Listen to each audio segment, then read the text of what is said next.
On the birthday of Sergei's mother, Tamara Petrovna, who was celebrating her 70th birthday, Anna, his wife, decided to fight back for the first time. The evening, which promised yet another round of humiliation, turned into a scandal. When Tamara Petrovna publicly insulted Anna once again, she didn't remain silent but responded with a sharp remark, infuriating her husband. Sergei, losing his composure, forcibly pushed his wife out of the apartment, taking her personal belongings, including her bag of money and cell phone. Left alone on the cold landing in a light dress, Anna felt despair. At that moment, a stranger in an expensive coat approached her and offered to help, promising that together they would take revenge on her offenders. Hello, you are on the Life in History channel. Before we begin, please share where you're listening to us from. Thank you for joining us. We hope you enjoy this heartfelt story. Anna stood by the window of her modest apartment, watching the autumn raindrops patter on the glass like a reflection of her own life, gray, monotonous, corroded by petty but painful grievances. Today was her mother-in-law, Tamara Petrovna's 70th birthday. Anna had a premonition that this evening would be another test of her patience. Over 7 years of marriage, she had developed an almost professional art of silently and quickly swallowing grievances, like bitter pills, so long as they didn't reveal how much they burned. All this for the sake of preserving the fragile family balance, for the sake of her husband, who year after year repeated the same memorized phrase. "Mom, this is sacred, Anya. Be patient. She didn't mean to be mean. It's just her personality, her age, her nerves. You understand." Anna understood perfectly. But in recent months, something inside her had begun to crack and tear. Quietly, almost inaudibly, like old silk fabric stretched to its limit. A little more, and it would come apart at the seams. She closed her eyes, allowing the memories to carry her back to a time when everything was different. Sergei burst into her life like a bright flash amid the gray, everyday life of her student days. Tall, broad-shouldered, with such an open, slightly mischievous smile that Anna's cheeks constantly burned in the first months of their acquaintance. They studied at the same institute. She was in economics, a future accountant with neat notebooks and colorful markers. He was a senior in mechanical engineering, always wearing a dark jacket that smelled of machine oil. Their first meeting took place in line at the cafeteria. He let her go first, even though she was last, and then even bought her coffee from the vending machine. 6 months later, they were kissing under an old linden tree behind the main building, and a year and a half later, they were married. The wedding was modest. A restaurant for 30, a white dress bought on credit, a loaf of bread baked by Anna's mother, and a sea of laughter. Back then, Tamara Petrovna seemed to Anna simply a stern, slightly prickly woman who had raised her son alone after the death of her husband. That day, she looked elegant, a dark blue suit, pearl earrings, and a high hairstyle. Approaching the newlyweds, she hugged Sergei tightly, pressed her cheek to his shoulder, and said loudly so that all the guests could hear, "You are everything to me, my son, everything in the world. And you, Anechka?" She turned to her daughter-in-law, smiling only slightly. "Be smart. Don't let him down. He's the only one I have." Anna nodded and smiled, unaware that this was the beginning of a long war. Insults accumulated slowly, like dust in the hard-to-reach corners of the apartment. At first, unnoticed, then impossible to ignore. Her mother-in-law criticized everything Anna did. "That dress is too bright, just like a prostitute's. Honestly, Sergei likes his meat rich. And what did you mix in? It's like water." At the family dinners that Tamara Petrovna loved to host at her home, she always found a moment to throw a subtle but very sharp jab. "Anya, my dear, have you gained weight again? Yes. Look, my Sergei is a handsome man. He's handsome, don't let the man slip away, stay in shape." The guests chuckled, and someone tried to change the subject. Sergei waved him off with an awkward smile. "Oh, come on, Mom's joking. Don't pay attention, Anya." Anna smiled back, lowered her eyes to her plate, felt her ears burning, and silently helped herself to another serving of salad, just to spite her, just to spite everyone. But inside, each such evening left a small scar. She endured for Sergei, for Misha, their son, who was born a year after the wedding and became the brightest spot in this increasingly difficult family atmosphere. Misha was a funny, affectionate boy with his father's huge gray eyes and her dimples. When he smiled, Anna felt like the whole world became kinder for a few seconds. But even then, her mother-in-law managed to get her say, "You're feeding him wrong, Anya. Look how thin he is, like a matchstick. Let me show you how to cook porridge. My son was always plump." Money was always tight. Sergei worked in a factory, Anna in a small company, earning extra money as a freelancer. Her mother-in-law lived on her pension but constantly complained, "I'm alone, without support, and you two are living it up." Although in reality, they were barely making ends meet. Anna saved for a vacation, dreaming of the seaside. But Sergei always found a reason to spend on her mother, either on new furniture or on medicine. "She's sick, Anya, you understand," he would say, and Anna remained silent. This evening, the celebration was to take place right at Tamara Petrovna's apartment. She insisted that a restaurant would be expensive and intimate. Anna wore her best dress, a thin, silky one bought on sale. It was simple, yet elegant, accentuating her figure. Misha was left with his great-aunt, Tamara Petrovna's sister, a kind but quiet woman who always tried to stay out of the conflict between her sister and sister-in-law. Anna kissed her son on the top of his head, inhaled his warm baby scent, and promised, "I'll be back soon, my dear. Be a good boy. Sleep well." As she closed the door behind her, she felt a slight, almost forgotten thrill in her chest. Maybe today would be peaceful. Maybe Tamara Petrovna would limit herself to the usual nagging and not resort to personal attacks. Perhaps the evening would pass without tears and a lump in the throat.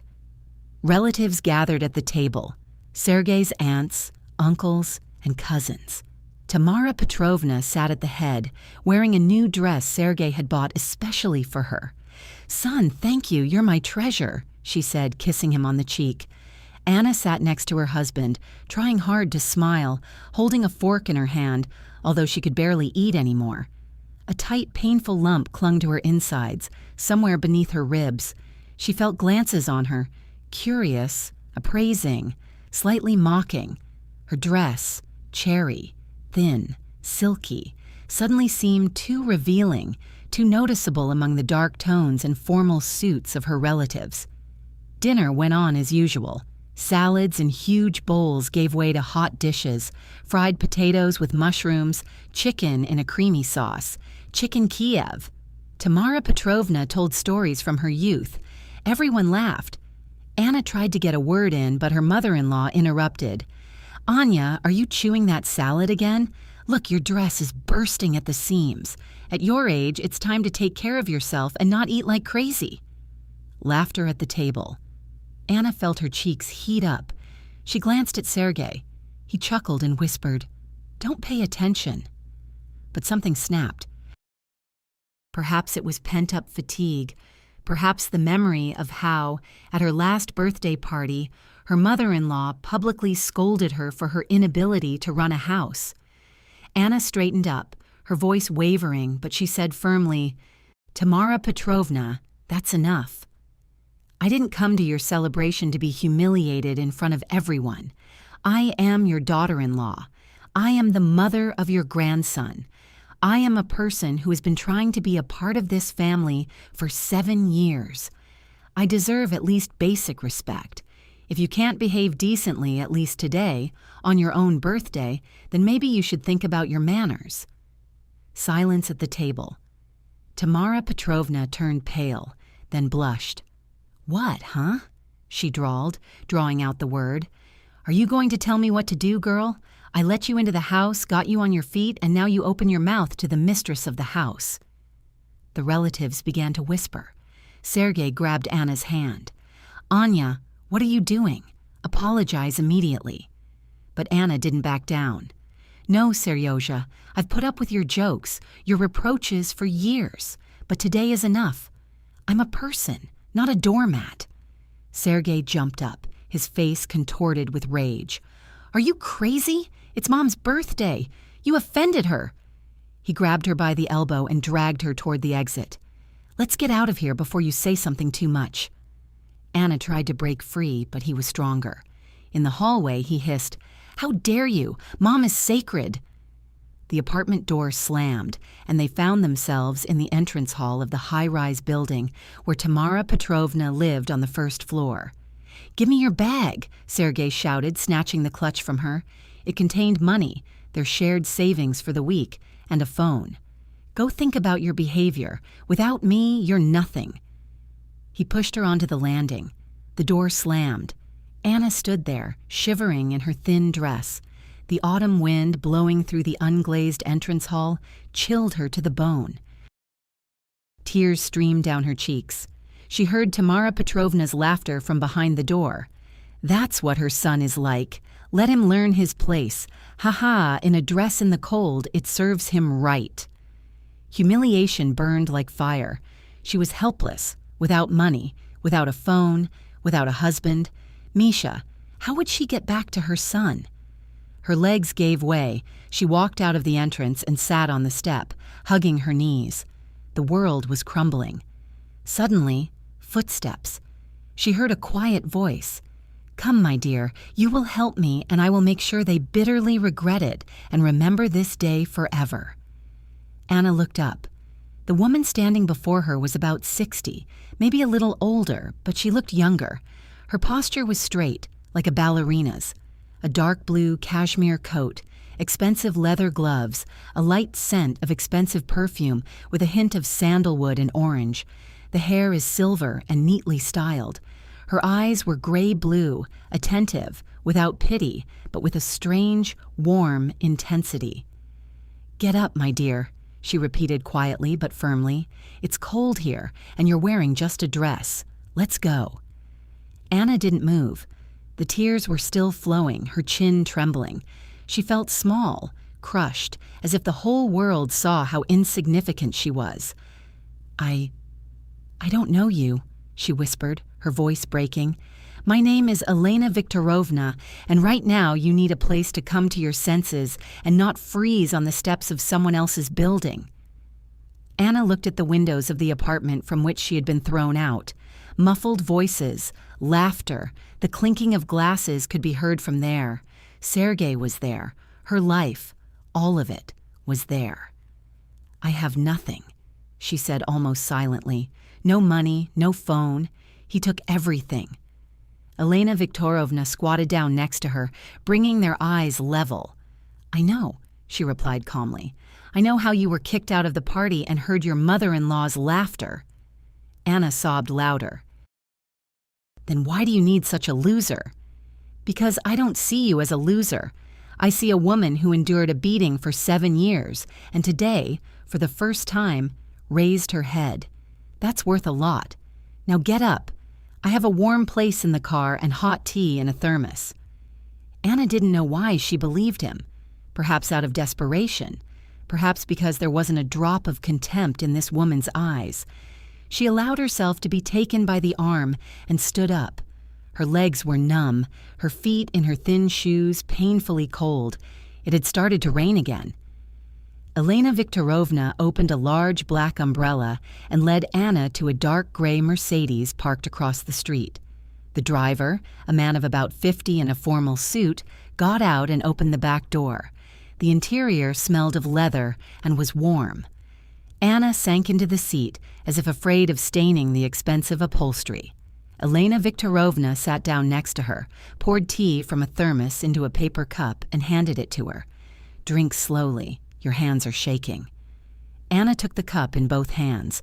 Warmth began to slowly spread through her fingers. Where are we going? She asked finally. To my place? It's not far. There's a hot bath, warm clothes, and a bed.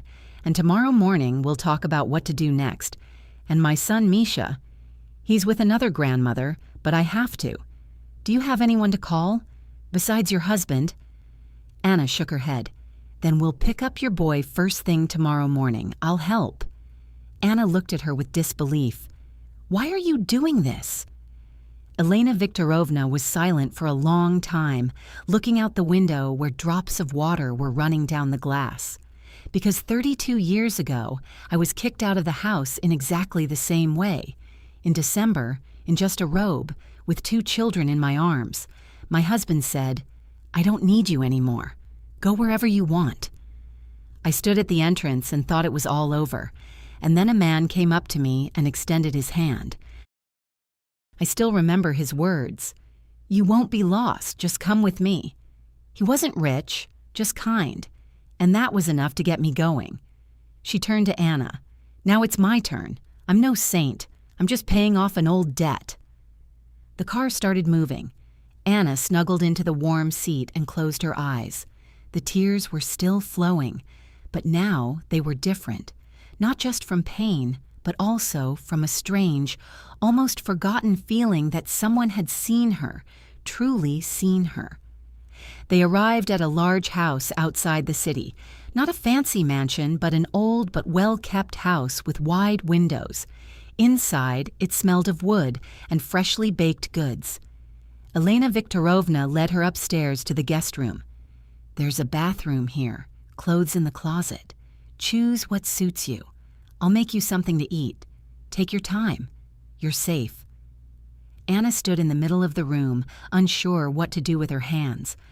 On the bed lay a folded soft terry towel and pajamas, warm cotton, with small flowers. She suddenly began to cry quietly, silently, simply because for the first time in many years, someone had prepared clean clothes and a warm bed for her, without a single reproach. She stood for a long time under the hot shower, washing away the cold and humiliation. When she emerged, a tray was already on the nightstand: chicken broth, a piece of homemade bread with butter, tea with honey. Anna ate slowly, barely tasting anything, then lay down on the bed. She smelled of lavender.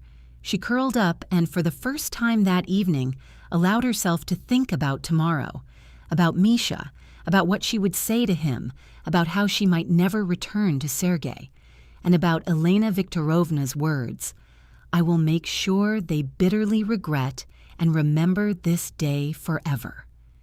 She didn't know what it meant, but in her chest, where before there had been only emptiness and fear, something new stirred, subtle, barely perceptible, but alive.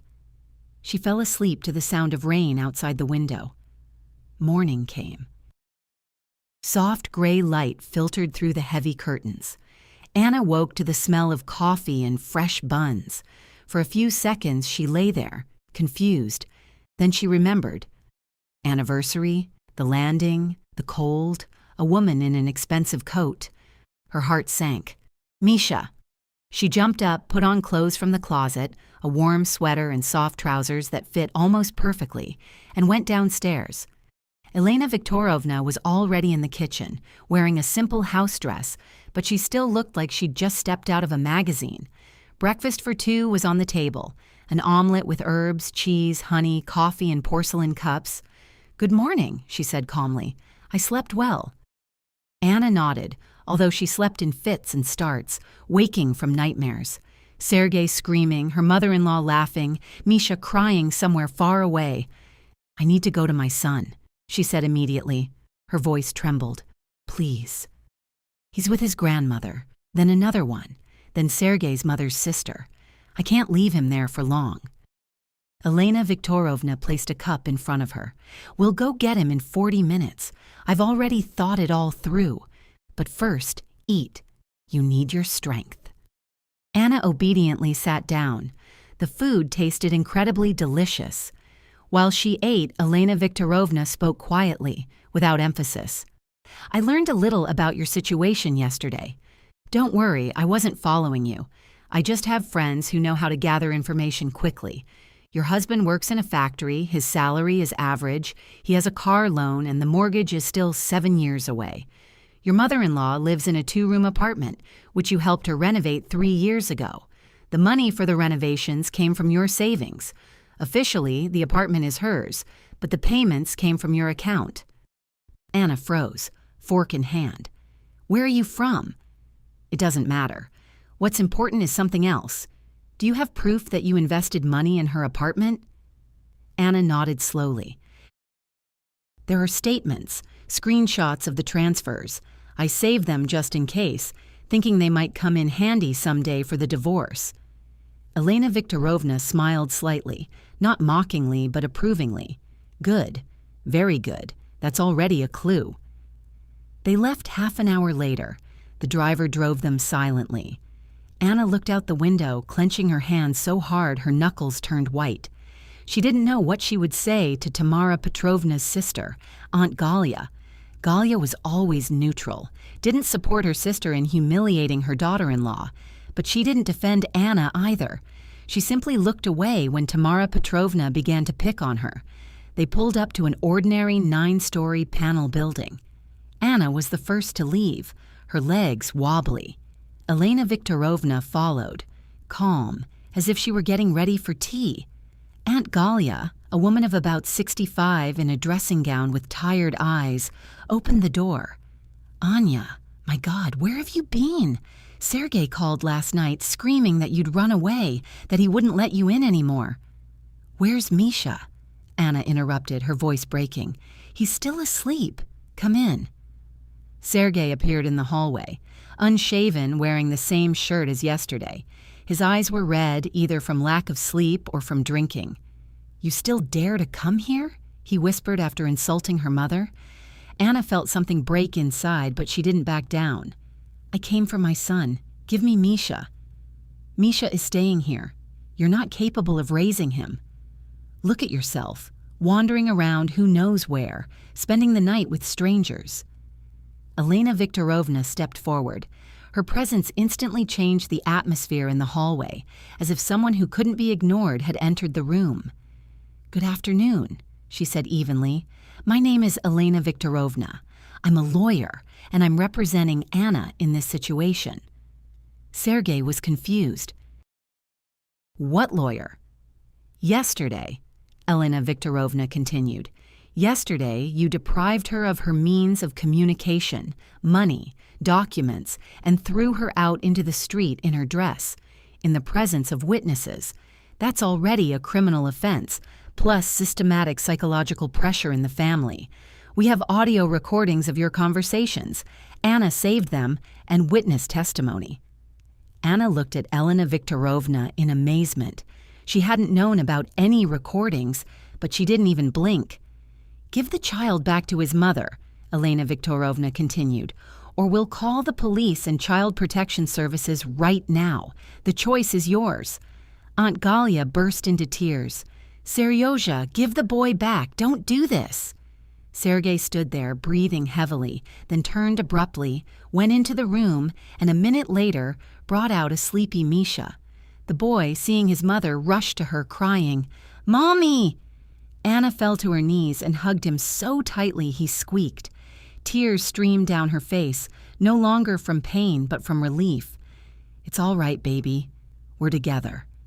Sergei looked down at them. It's not over yet, he snapped.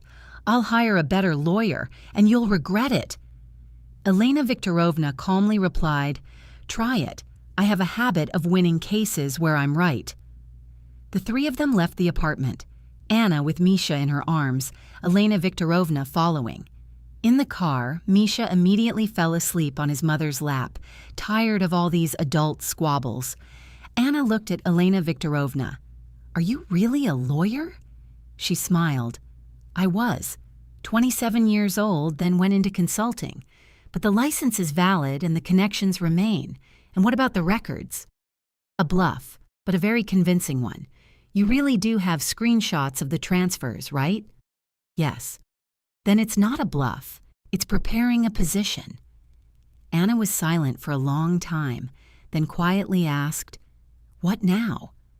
Now we're going home. You rest, get yourself together, and I'll start working. In a week, your husband and mother-in-law will have serious problems. Not physical, but financial, legal, and emotional. Anna looked at her sleeping son, at his small hand squeezing her finger. I don't want revenge, she whispered. "I just want them to leave us alone." Elena Viktorovna placed a hand on her shoulder. "Sometimes, to be left alone, you need them to understand the cost of what they did and the cost of what they could lose." The car drove along the wet road. Anna felt something long compressed inside her, slowly but surely unwind. The fear was still there, but now, alongside it, there lived determination. A week passed, a week that seemed to Anna simultaneously the longest and shortest of her life. She and Misha stayed with Elena Viktorovna in the same spacious guest room with a view of the pine trees. Mishenka adapted quickly, running around the house, drawing enthusiastically on the large desk in the study, and his nights became peaceful, without the alarming awakenings of screams. Every evening Anya hugged him, quietly whispering, "Everything is fine, my dear. Mom is always here now." And she almost believed these words herself. Elena Viktorovna acted methodically with surgical precision. Morning phone calls, daytime meetings with lawyers and court representatives, and evening briefings for Anya over dinner. "We filed for divorce and for recognition of your mother-in-law's share of the apartment as joint property," she explained calmly, pouring Anya herbal tea. "The transfers from your joint account for renovations and furniture purchases are direct evidence of this, plus the testimony of witnesses, neighbors who saw you and Sergei transporting building materials. The judge has already scheduled a preliminary hearing." Anya listened, clasping her cup in her hands. "And Sergei, did he call?" "Yes, 3 times. First he threatened, then he started pleading. The last time he cried. He says his mother came down with high blood pressure, that they completely unexpected the turn of events." Anya was silent. Something akin to pity stirred in her chest, subtle, almost imperceptible. But then other images appeared before her eyes. Tamara Petrovna's laughter outside the apartment door, the words, "Let him freeze, he deserves it," the years of humiliation she had swallowed just to keep the family together. "Let them feel sorry for us," she said quietly, "but not too much. I don't want Misha to grow up without a father." Elena Viktorovna looked at her carefully. "It will depend on him. If he wants to change, there will be a chance. If not, you will no longer be alone." On the 8th day, the first serious news arrived. In the morning, Elena Viktorovna entered the kitchen, phone in hand. The bank froze Tamara Petrovna's account.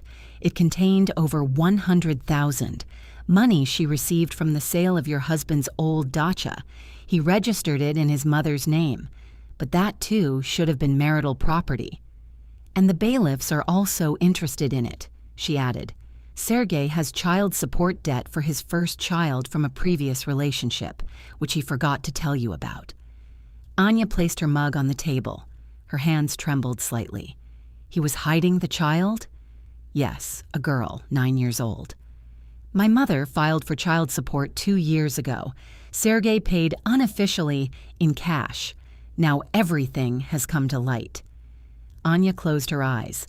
She suddenly felt sorry not only for Misha, but also for the girl whose father had also deceived her. That evening, the intercom rang. Elena Viktorovna looked at the screen. "It's both of them." Anya felt the blood drain from her face. "I don't want to see them." "You don't have to come out, but I think you should listen. At least once, not from under the table, but to my face." Anya was silent for a long time, then nodded. They met in the spacious living room. Sergei looked about 10 years older, haggard, in a wrinkled jacket. Tamara Petrovna sat in a chair, clutching her purse as if it were the last thing she had left. Her eyes were puffy, her lips trembling. Elena Viktorovna remained standing by the fireplace, not interfering, but her presence felt like an invisible wall. Sergei spoke first, his voice hoarse. "Anya, we came to ask for forgiveness. Mama, she understood. We both understood. We didn't mean to. I didn't think things would turn out this way." Tamara Petrovna raised her head. For the first time in years, Anya saw fear in her eyes, not contempt. I was unfair to you, she said with difficulty, as if each word was forced. I was afraid I would lose my son. I thought I'd keep everything in my hands, but I was wrong. Forgive me, Anya, if you can. Anya stood silently. Tears welled up, but she held them back. You didn't just hurt me, she said finally. Her voice was quiet but even. You made me feel like I was nobody, unworthy of your son, your grandson, your family. For 7 years, I tried to be a good daughter-in-law, and you reminded me every time that I belonged, that I was a mistake. Sergei lowered his head. I should have protected you. I'm a coward. I'm sorry. Anya looked at him for a long moment. I don't know if I'll ever forget that night on the stairs. But I don't want Misha to grow up without a father, and I don't want you to live in poverty because of me. So I'll drop some of the lawsuits. We'll leave the apartment as is, but you'll return the money you took from our shared budget. And my son and I won't live under the same roof with your family again, or I'll see this through to the end, to the last ruble, and to the final court hearing. Tamara Petrovna began to cry quietly, without any theatrics. Thank you, daughter. The word daughter hung in the air. Anya didn't answer, but she didn't correct him either. They left half an hour later. Sergei lingered in the doorway.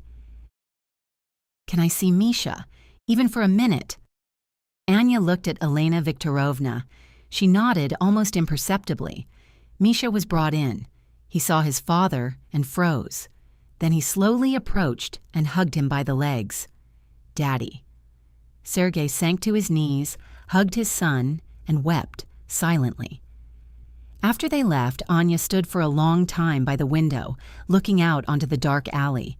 Elena Viktorovna came up behind her and placed her hand on her shoulder. You acted more mercifully than they deserved. I acted humanely, the way I would have wanted to be treated, Anya replied. A month later, they and their son moved into a small rented apartment in a good area. Elena Viktorovna helped with the down payment. Anya found a new job, no longer just as an accountant, but as a leading specialist in a small but growing company. The salary allowed her to breathe freely. Sergei began paying child support on time. Sometimes he came to pick up Misha on weekends. He said little but looked at her differently with respect. Tamara Petrovna no longer called or wrote. Only once did she send Misha a package of toys and a short note. Grandma misses you. Be well, my dear. Anya didn't reply, but she didn't throw away the note either. One evening, when Misha was already asleep, Anya went out onto the balcony with a cup of tea. The sky was clear, the stars bright.